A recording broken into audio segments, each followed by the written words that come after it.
除咗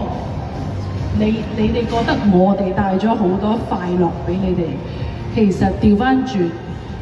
我哋睇到你哋喺呢幾個月裏面嘅好多反應又好，喺網上面睇到又好，你哋嘅支持又好，你哋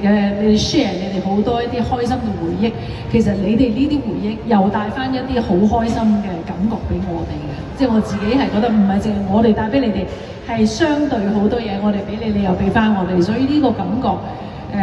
我覺得我嘅演藝生涯裏面可能係呢一次嘅啫，係啊，因為唔係咁多機會可以即係睇翻一齊可以有咁嘅機會坐埋一齊去睇完之後，大家可以一齊去 share 一啲感受，所以我好多謝你哋今日嚟支持，同埋係有個咁嘅機會俾我喺我嘅人生裏面去經歷呢一樣嘢咯，係啊，好多謝你哋真係。